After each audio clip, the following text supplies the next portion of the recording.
Hello दोस्तों, मैं सज्जन कुमार आप सभी प्यारे बच्चों का हार्दिक स्वागत करता हूं आपके अपने यूट्यूब चैनल इंग्लिश एक्सपर्ट पर।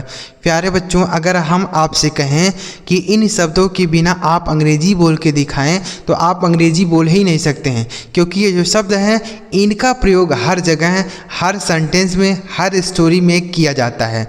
तो अगर आप भी इन्हें सीख लेते हैं तो आप बहुत ही आसानी से, सरल तरीके से अंग्रेजी पढ़ सकते हैं, अंग्रेजी बोल सकते हैं, अंग्रेजी लिख भी सकते हैं। तो चलिए बिना किसी देरी के वीडियो स्टार्ट करते हैं और सीखते हैं। बच्चों पूरा वीडियो देखिएगा, आपको इस वीडियो में ही यह शब्द याद करा दूंगा, अलग से लिख के आपको याद करने की ज़रूरत नहीं है।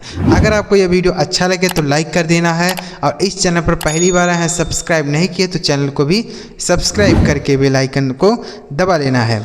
चलिए देखते हैं। यहाँ पर लिखा बच्चों, इंग्लिश खुद बोलोगे आज के बाद 100% पर ध्यान से आपको यह सारे शब्द समझना है। देखिएगा, लिखा गया पहला शब्द HAPPY। तो इसे हम क्या पढ़ते हैं? तो इसे पढ़ा जाता है बच्चों हैप्पी। क्या पढ़ा जाता है? हैप्पी। देखिए, हैप्पी ऐसे ही आपको लिखना है। हैप्पी, हैप्पी का मतलब होता है खुश। क्या होता है? खुश होता है। हैप्पी मतलब खुश। बच्चों आपको ऐसे नहीं लिखना हैप्पी, यह गलत होता है। इसका सही उच्चारण होता है हैप्पी। क्या होता है? हैप्पी। हैप्पी मतलब होता है खुश। जैसे आई एम हैप्पी, मैं खुश हूँ। आई एम हैप्पी, मैं खुश हूँ। आई एम वेरी हैप्पी, मैं बहुत खुश हूँ। आई एम वेरी हैप्पी, मैं बहुत खुश हूँ। ठीक है, तो हैप्पी का मतलब होता है खुश। तो इसे आप बोल सकते हैं ना, अगर आप खुश हैं तो हैप्पी का यूज़ करके आप बता सकते हैं। अगला शब्द है PLEASE। इसे पढ़ा जाता है प्लीज़। PLEASE, इसे पढ़ते हैं प्लीज़। प्लीज़ का हिंदी मतलब होता है कृपया। क्या होता है मेरे भाई? कृपया। जैसे कृपया मुझे अपना फ़ोन दे दें, कृपया मुझे अपना किताब दे दें, कृपया मुझे अपना बाइक दे दें। तो कृपया के लिए आप अंग्रेजी में प्लीज़ का यूज़ करके बोल सकते हैं। जैसे please give me your phone. Please give me your phone, कृपया मुझे अपना फ़ोन दें। Please give me your phone. ठीक है। Please give me your bike, कृपया मुझे अपना बाइक दें। Please give me your cycle, कृपया मुझे अपना साइकिल दें। कुछ भी अगर आप किसी से मांगना चाहते हैं, रिक्वेस्ट करना चाहते हैं, तो आप प्लीज़ का प्रयोग करके बोल सकते हैं। ठीक है, प्लीज़ मतलब कृपया। आगे लिखा है SORRY। इसे पढ़ा जाता है सॉरी। SORRY, sorry. सॉरी का मतलब क्या होता है? क्षमा करना। क्या होता है? क्षमा या माफ़ी बोल सकते हैं। जैसे आपसे गलती होती है तो आप क्या बोलते हैं? सॉरी। Sorry sir. क्या बोलते हैं? सॉरी सर, यानी क्षमा करें सर। ठीक है, माफ़ करें सर। तो सॉरी का मतलब होता है क्षमा। आपसे कोई गलती हो जाए तो आप सॉरी का प्रयोग करके, हिंदी में उतना सही नहीं लगता है बोलने में, जैसे आप बोलते हैं कि माफ़ करें, क्षमा करें, तो यह थोड़ा सही नहीं लगता है। अगर आप अंग्रेजी में बोल देते हैं सॉरी तो अच्छा लगता है। ठीक है, तो आप इन्हें यूज़ कर सकते हैं। आगे लिखा है TIME। इसे पढ़ा जाता है टाइम। इसे पढ़ते हैं बच्चों टाइम। टाइम का मतलब होता है समय। क्या होता है मेरे भाई? समय होता है। जैसे डोंट वेस्ट योर टाइम, अपना समय बर्बाद मत करो। डोंट वेस्ट योर टाइम, अपना समय बर्बाद मत करो, क्योंकि टाइम इज़ वैल्यूएबल, समय कीमती है। ठीक है, ऐसे भी आप बोल सकते हैं। जैसा आप चाहें वैसा बोल सकते हैं बच्चों, लेकिन आपको शब्द जब पता रहेंगे तभी तो आप बोल पाएंगे। नहीं पता रहेंगे तो कैसे आप बोल पाएंगे? जैसे आप बोलना चाहते हैं कि मुझे खाना दे दो, तो खाना का मीनिंग पता होना चाहिए, देना का अंग्रेजी पता होना चाहिए। सब चीज़ का मीनिंग जब आपको पता रहेगा तब आप अंग्रेजी आसानी से बोल पाएंगे, अंग्रेजी आसानी से पढ़ पाएंगे। अगर आपको मीनिंग नहीं पता है ना तो आप पढ़ भी नहीं सकते हैं, क्योंकि आप उनका मीनिंग नहीं जानते होंगे तो हिंदी अर्थ निकाल ही नहीं पाएंगे। जब अर्थ पता रहेगा तभी तो निकाल पाएंगे। तो इसलिए मीनिंग सीखना बहुत ही ज़रूरी है। तो आप ध्यान से देखते जाइए, आपको बहुत सारे मीनिंग सिखाऊंगा। ठीक है, टाइम मतलब हो गया समय। अगला शब्द है LEARN। इसे पढ़ा जाता है लर्न। LEARN, learn. लर्न का मतलब होता है बच्चों सीखना। क्या होता है? सीखना। जैसे मैं रोज़ इंग्लिश सीखता हूँ, आई लर्न इंग्लिश डेली, मैं रोज़ इंग्लिश सीखता हूँ। आई लर्न इंग्लिश डेली, ठीक है, मैं रोज़ अंग्रेजी सीखता हूँ। समझ में आया? तो लर्न मतलब होता है सीखना। कोई भी चीज़ आप सीखते हैं तो लर्न का प्रयोग करके आप बता सकते हैं, ठीक है, लर्न। आगे लिखा है THANKS, इसे पढ़ा जाता है थैंक्स। THANKS, thanks. थैंक्स का मतलब क्या होता है? थैंक्स का हिंदी मतलब होता है धन्यवाद। क्या होता है मेरे भाई? धन्यवाद। जैसे आप बोल सकते हैं थैंक्स फॉर दैट, यानी इसके लिए आपका धन्यवाद। थैंक्स फॉर दैट, इसके लिए आपका धन्यवाद, ठीक है। थैंक्स, जैसे आपकी कोई मदद कर दे, कुछ भी कर देता है तो आप उसे बदले में क्या बोल सकते हैं? थैंक्स बोल सकते हैं।